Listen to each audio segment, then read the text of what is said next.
We give thanks for this most faithful life. I am deeply aware of this great inheritance and of the duties and heavy responsibilities of sovereignty. King Charles just had the ugliest, most devastating fight with Queen Camilla behind the heavy gilded doors of Buckingham Palace, and she earned every single bit of what is coming to her. She was caught doing something the palace had strictly and repeatedly warned her to never go near, an unforgivable line that she crossed in absolute secrecy, believing her position as queen consort made her completely untouchable. But this time, King Charles did not look away. He did not let affection blind his judgment or paralyze his duty to the crown. In a move that shocked the old guard of courtiers, he cut her off completely, stripped her of her leverage, and dropped full, final authority directly into the hands of Prince William and Catherine. Camilla has been left with absolutely nothing, no power, no constitutional leverage, and she is absolutely livid, consuming her days with a silent, burning rage. The moves she is making right now behind those closed, heavily guarded doors have senior people inside that palace genuinely frightened, because what Camilla is quietly planning is not just a standard response to a family demotion. It is a direct threat to everything this fragile monarchy has left, a desperate scorched earth strategy to protect her legacy, and the absolute worst of it has not even started yet. The catastrophic chain of events that changed everything, forcing Charles to hand over total authority to William and driving Camilla to do something so crazy that it ruined all of the king's long-term plans, began with the sudden and spectacular fall of Andrew Mountbatten Windsor, the king's own brother. The 19th of February 26 started like any other cold, unforgiving winter morning in Norfolk, England, with thick fog rolling across the royal estate. But before that fateful day was over, the British monarchy had been dragged into the darkest, most terrifying crisis of its modern existence. Police cars with flashing blue lights pulled up outside a quiet, secluded country property, and Andrew Mountbatten Windsor was arrested on his 66th birthday. The breaking news flashed across global television screens, sending a shockwave through the nation as the anchors announced that Andrew Mountbatten Windsor was under official police arrest. The formal charge brought against him was misconduct in public office, a legal term that sounded dry but hid an explosive reality underneath. What sat behind that charge was something so deeply disturbing and toxic that it made the whole of Britain go completely still in a collective moment of disbelief. While serving as a high-level British trade envoy between 2010 and 2011, Andrew had allegedly been handing highly classified, sensitive British government intelligence directly to Jeffrey Epstein, the notorious American billionaire who had spent decades exploiting underage girls and meticulously collecting compromising secrets about some of the most powerful, wealthy men in the entire world. This was no longer just a humiliating family embarrassment or a tabloid scandal to be managed by public relations experts. This was a catastrophic state security disaster wearing a royal face, threatening national security and international relations. Now, to truly understand why this specific moment cracked the very foundation of the British monarchy, you need to understand who Jeffrey Epstein actually was within the global network of power. Epstein was not simply a wealthy criminal operating in the shadows. He was a master predator who built an entire, sophisticated system around accessing, compromising, and systematically controlling powerful people. Epstein had world leaders, powerful politicians, international billionaires, and global celebrities rotating inside his corrupt orbit, and every single one of them had a dark, destructive secret they desperately did not want the world to discover. That was the entire point of his Operation Leverage. The terrifying idea that a senior member of the British royal family, the brother of the king, had been feeding this manipulative man classified government information raised the horrifying question of how much damage had already been done to national security and exactly how many years ago this betrayal had actually started. That very same morning, King Charles was sitting inside his private study at Buckingham Palace, his frail body still being eaten alive by a brutal battle with cancer, visibly weakened and exhausted by the aggressive treatments. His brother's arrest was burning across every television screen, every news feed, and every newspaper headline in Britain, creating an atmosphere of total panic. But here's the exact part that got royal critics and the British public single-mindedly furious. News quickly leaked from the inner circles that Charles was not shocked by the arrest, not even close. According to an exclusive Radar Online insider, Charles had known the terrifying truth the whole entire time. He knew precisely what Andrew had done. He knew what kind of monster Andrew was, and yet he looked the entire country in the face for years and said absolutely nothing.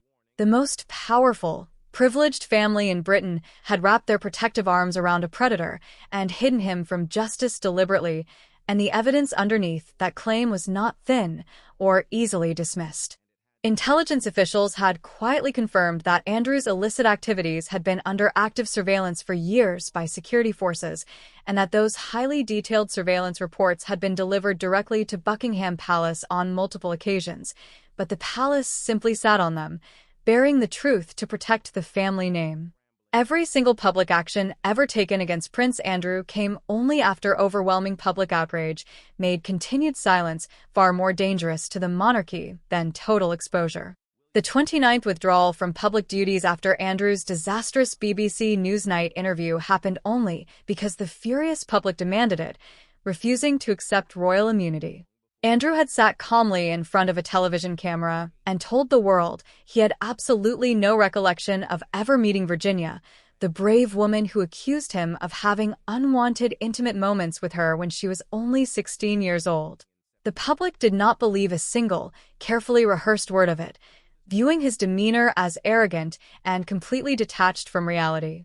The final stripping of his military titles and royal patronages in 25 came because Virginia had already tragically taken her own life by then, never getting to see true justice in a court of law. But the raw, unedited memoir she left behind after her death landed with such devastating, undeniable detail that the palace could no longer keep Andrew's name clean no matter how hard they tried to spin the narrative. Renowned royal author Andrew Loney, who had spent years digging into the dark secrets of the House of York, said publicly that the palace may have been deeply complicit in perverting the course of justice and that Charles should immediately step down from the throne.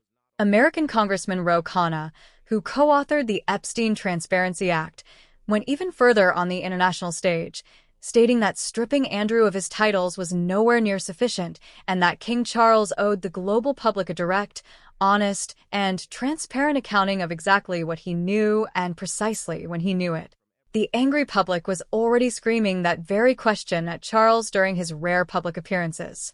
On October 27, 25, Charles had traveled to Lichfield Cathedral in Staffordshire for a traditional royal walkabout, an event meant to showcase unity.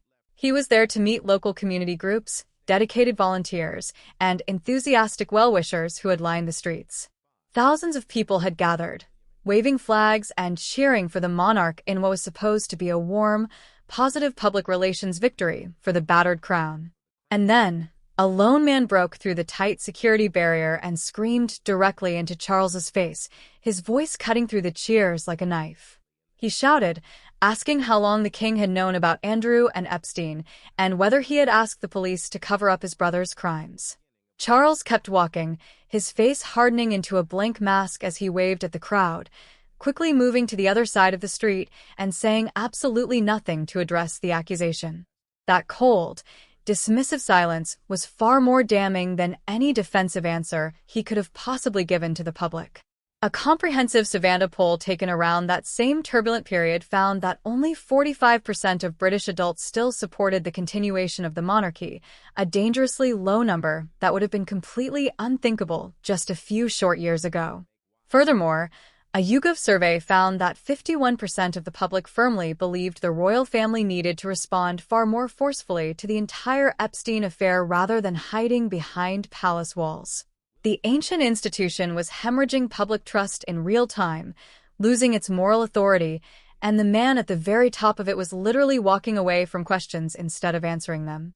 To make everything even more painful and destructive, the arrest was ripping Andrew's own immediate family apart from the inside out. His daughter, Princess Eugenie, had completely cut her father off, refusing to speak to him or be seen in his presence, reportedly consumed by absolute rage at his total refusal to look any of Epstein's victims in the eye and offer a genuine apology. Her sister, Princess Beatrice, was still in very limited, tense contact, but was described by close sources as completely crushed by shame, barely able to hold herself together under the suffocating weight of what her father had become. These were Andrew's own daughters, his own flesh and blood, and even they could no longer stand behind him or defend his actions. Within mere hours of the official arrest, Prince William was already in aggressive motion, taking the reins of the crisis. He called his immediate communications team and started building a brutal, uncompromising response strategy himself, and the terrifying speed of his actions told you everything you needed to know. This was not a man reacting to a sudden, shocking surprise. William had been raising the loudest alarms about Andrew for years, warning his family of the impending storm.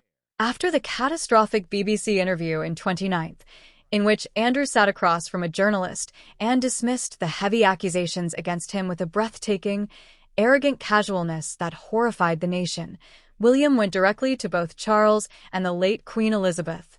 He told them with absolute certainty that Andrew had to be removed from public life immediately and permanently. He argued passionately that the very survival of the British monarchy had to matter more than protecting one single man's personal comfort and royal lifestyle. But he was completely shut down by the family hierarchy. Queen Elizabeth, who had always loved Andrew with a fierce, protective, and blind motherly devotion, refused to move decisively against her favorite son. Charles, caught in the middle, felt entirely paralyzed between his fierce loyalty to his mother and his own kingly instincts. William kept pushing, demanding reform, until the palace walls went completely deaf to his warnings. Now, the exact catastrophe he had warned them about had arrived in its most devastating, toxic form, and the very same family that had dismissed every single one of his warnings was now desperate for him to fix the burning wreckage. But as William took absolute control of the crisis response, something else was happening deep inside the palace that would pour pure fuel on a fire that was already burning out of control, and it had everything to do with Queen Camilla. While all of this national chaos was going on, Camilla was on the phone in her private quarters. She was actively calling Sarah Ferguson, the controversial ex-wife of the man who had just been arrested, pouring comfort, sympathy, and deep loyalty into a woman whose name was scattered all through the unsealed Epstein files. At the exact moment the palace communications team was scrambling to cut every single visible connection to anyone touched by the toxic scandal, Camilla chose personal loyalty over institutional survival. When word of that private phone call reached Prince William, it did not read like an innocent mistake or a lapse in judgment. It read like a direct, deliberate challenge to his authority. From that precise moment onward, William understood with absolute clarity that the crisis threatening to consume and destroy the monarchy was not only coming from outside the palace walls. Part of it was sitting right beside the king on the throne, and he was not going to wait long before doing something definitive about it. To truly feel the immense weight of what Prince William has suddenly taken over, you have to first understand what it has deeply cost the man he took it from, the dying king and the son who officially took over the reins of power. Charles became king in September 22 at 73 years old, making him the oldest person in the entire history of Great Britain to ever take the throne. He had been the heir apparent since 1952, which means he spent an agonizing 70 years in waiting, 7 decades of watching from the sidelines, preparing, and standing quietly in the giant shadow of a mother who outlived every single expectation. Charles became a grandfather before he ever wore the crown on his head, meaning no human being in the history of the British monarchy had waited longer or more patiently for the exact moment that was supposed to define his life and legacy. And then, just 17 short months after that magnificent moment finally arrived, cancer came knocking on his door, altering everything. The specific type of cancer was never disclosed to the panicked public, but the aggressive treatment began immediately, and the heavy physical toll became entirely impossible to hide from the flashing cameras.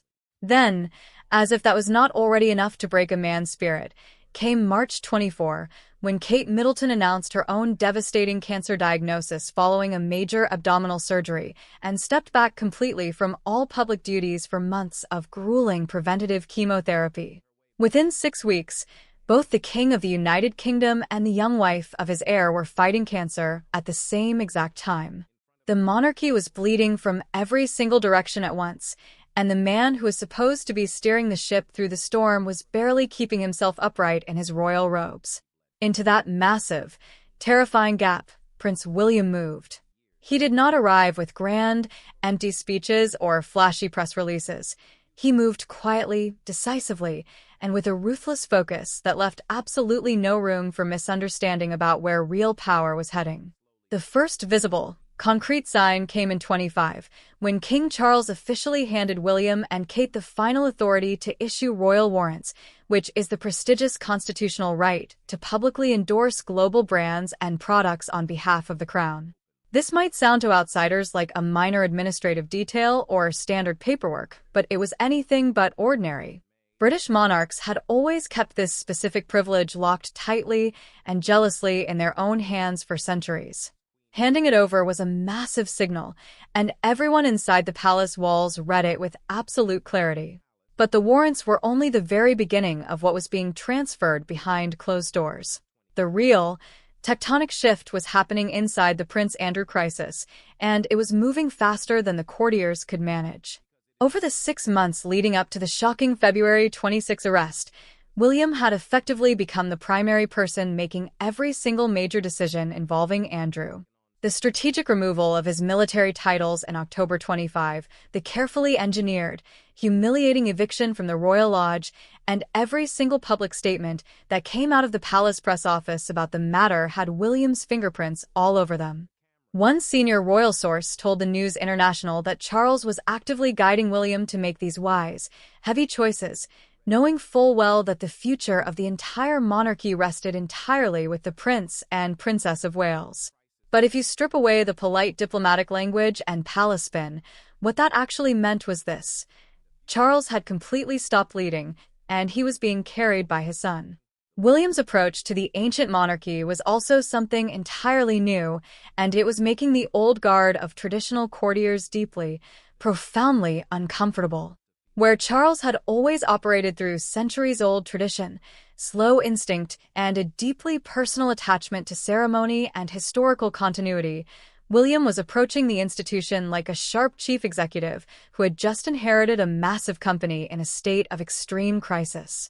He demanded clear reporting structures, professional accountability, and an absolute zero-tolerance policy for anyone inside the royal organization who was creating reputational damage.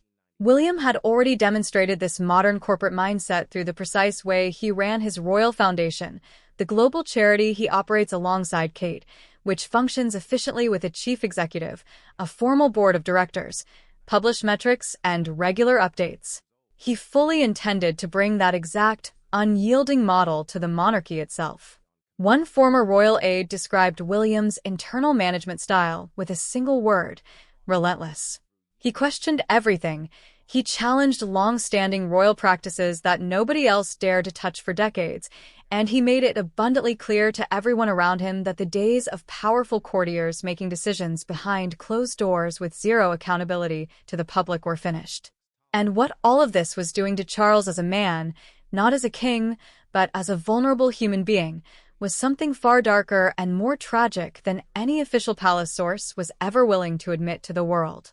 A Radar Online insider stated that the entire Andrew situation had become almost too much for Charles to physically and mentally bear, and that his medical health had deteriorated specifically because of the crushing, suffocating weight of this family betrayal.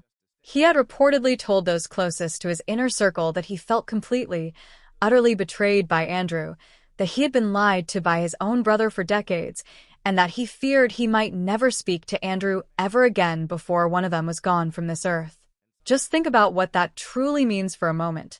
Charles waited 70 years for the crown, dreaming of a glorious reign that would be his magnificent legacy, his great, lasting contribution to the institution he had given his entire existence to defend. And instead, his historic reign was being defined by a criminal brother, a body slowly surrendering to a terminal disease, unanswered questions about his own role in the cover-up, and a powerful son who had quietly, confidently walked into the room and taken over everything while Charles was still sitting in the chair. And then came the shocking detail that very few people outside the palace are talking about openly on the news. An official abdication plan is being actively rehearsed in total private. High-level insiders told New Idea magazine in May 26 that the dry rehearsals were already well underway behind closed doors, carefully modeled on the historic abdication of Denmark's Queen Margrethe in 23, which had been handled with a smoothness and dignity that the British palace was now desperately trying to replicate. A senior courtier told prominent journalist Rob Shuter in March 26 that when Charles finally steps back, it will look measured, organized, and dignified, with his health used as the primary public explanation because it is the one single reason the suspicious public simply cannot argue with. But then came the devastating sentence that ripped the dignity out of every single carefully chosen word before it. William had already taken on so much actual power that the abdication, when it finally happened, would simply be the formal paperwork confirming a handover that had already taken place in reality. That is the dark truth that the palace's carefully managed public image is sitting on top of. The grand ceremony will eventually come, the television cameras will be there, and the world will watch and call it incredibly graceful. But inside the thick walls of Buckingham Palace, everyone already knows the absolute truth. The historic transfer of power did not happen on the day of the public announcement. It happened months ago in intense strategy sessions, midnight crisis calls, and quiet, unremarkable moments when a dying king simply stopped making decisions and a future king started making them instead. And as all of that massive shift was unfolding, the woman who had stood faithfully beside Charles through everything, through the public hatred, the Camilla Gate scandal, and the long, brutal road to the crown, was beginning to feel something she had never allowed herself to feel before. Queen Camilla was beginning to feel terrified. Before you can truly understand how far Queen Camilla has fallen from grace in recent weeks, you have to understand how impossibly far she had already climbed to secure her place in history. For most of the 1990s and the early 2000s, Camilla was undisputed as the most despised, ruthlessly mocked woman in the entire United Kingdom. She was universally labeled as the other woman, the persistent shadow that had stretched darkly across the tragic marriage of the most beloved royal figure in modern history, Princess Diana. When Diana sat across from a bold BBC interviewer in 1995 and told 200 million shocked people watching around the world that there had been 3 people in her marriage and that it had been a bit crowded, the entire planet knew exactly who that third person was. And when Diana tragically died in a car crash inside a Paris tunnel in 1997 at just 36 years old, the overwhelming grief of a generation curdled into something incredibly ugly, and it landed squarely on Camilla's shoulders. She was insulted in public, faced constant media harassment, and even required heavy, specialized round-the-clock security just to attend minor family events that other royals attended freely without fear. Yet, Camilla fought her way back through decades of grinding, exhausting, and thankless charity work, maintaining absolute silence. She married Charles in 2005, took on hundreds of demanding patronages, and kept her composure through public humiliations that would have shattered most ordinary people. By the grand coronation in May 23, she had clawed enough of the public's basic tolerance back to stand proudly inside Westminster Abbey and be crowned queen consort without the country erupting in open protest. By any honest measure, it was one of the most remarkable, calculated comebacks in British royal history. But there was one powerful person who had watched every single step of that strategic comeback with sharp eyes that never fully warmed up to her presence. When Camilla arrived at Clarence House for her very first real, private meeting with Prince William years ago, royal biographer Christopher Anderson reported that she was shaking so badly she literally needed a stiff drink just to steady her nerves. Camilla knew exactly what she had done to this young boy's family, and William stood there with his face completely still, giving away absolutely nothing. He had reportedly begged his father, alongside Prince Harry, not to marry this woman, but Charles had married her anyway, and something deep inside William had never fully healed from that maternal betrayal. A palace insider said it without flinching. The brutal way Camilla had betrayed their mother had never been forgotten by either of Diana's sons, and William, being far more controlled than Harry, had simply been much more disciplined about hiding his deep resentment until now. The specific thing that finally cracked William's composure wide open was Camilla's stubborn loyalty to Sarah Ferguson. The two women had been close friends since the 1970s, long before either of them had ever set foot inside a royal palace. To Camilla, this was a private friendship that had nothing to do with the crown. To William, it was a catastrophic liability at the worst possible moment in the monarchy's modern history. Sarah Ferguson's name had been dragged through the muddy mud of the Epstein files released by the United States Department of Justice. In emails from October 2009, Sarah appeared to have contacted Epstein directly while her business was struggling, asking him for financial rescue. While there was no criminal charge against her, her connection to Andrew was undeniable, and in the middle of the worst royal scandal in a generation, Camilla publicly standing by her was something William was not going to tolerate. So, he delivered a brutal ultimatum in late February 26. According to Radar Online, William told Camilla directly that the only strategy that made sense was total and immediate separation from Sarah Ferguson, with no gray areas and no exceptions. Imagine being the crowned queen consort and being spoken to like that by a stepson who is not yet king. Camilla reportedly erupted in fury, telling Charles that William had massively overstepped his constitutional position and that he had no right to issue ultimatums to her as though she were a junior member of staff. And then came the moment that must have felt like the floor dropping out from under her entire life. Charles, the man she had sacrificed decades of her life for, looked at her and chose a son. As if that was not enough to break Camilla, what happened next finished her in the court of public opinion. In February 26, Camilla attended an official engagement and met Giselle Pellicot, the brave French woman whose husband had secretly drugged her for years and invited strangers to abuse her. Pellicot had become a global symbol of courage, and Camilla stood beside her in front of the cameras as a passionate supporter of abuse survivors. The backlash that erupted on social media was fast and furious.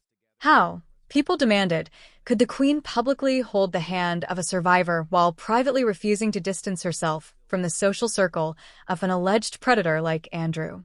Behind closed doors, William had already told his team that anyone who brought scandal to the monarchy, regardless of their personal relationship to him, would be removed. While William was tearing into Camilla, Kate was doing something that Camilla found even harder to swallow, moving effortlessly into crisis management as if she had been waiting for this exact moment. Sources from the National Examiner confirmed that Kate was working relentlessly with legal advisors to shape the palace's public response, making Camilla feel that Kate's active involvement was screaming to the world that she and Charles were incapable of managing their own institution. Charles defended Kate every single time, telling Camilla that Kate was only trying to help, which left Camilla visibly furious. The truth was that this war had been building long before Andrew's arrest, and the single moment that transformed it from a cold tension into open warfare happened when Camilla allegedly gestured at Kate to leave the room during a private exchange with Melania Trump years prior. Palace staff witnessed it, and from that moment forward, it became an uncontainable conflict. Kate did not retreat. Her allies took the fight directly to Camilla, painting the picture of her future reign so boldly that they were actively shoving Camilla out of the frame while she was still the sitting queen consort. And then came the detail that should have destroyed Camilla completely. Charles had gone to William privately and asked him, as a father asking a deeply painful favor of a son, to allow Camilla to find her own quiet place within the monarchy after he was gone, to let her have some basic dignity. William reportedly agreed, but the terms were entirely William's to define. Camilla's future access to funding, housing, and relevance within the royal family would exist only as long as William allowed it. With Kate already functioning as the real power center of the new monarchy, sources said Camilla was watching the entire architecture of her future being designed by the two people who resented her most deeply. A Radar Online source said it without a single softening word. When William takes the throne, Camilla will effectively be at Kate's mercy. Sit with that for a moment. The woman who endured 2 decades of being called a homewrecker, who fought her way back from the wreckage of Diana's death, and was crowned queen consort against all odds, will ultimately need her stepdaughter-in-law's permission just to remain relevant inside the very institution she bled to conquer.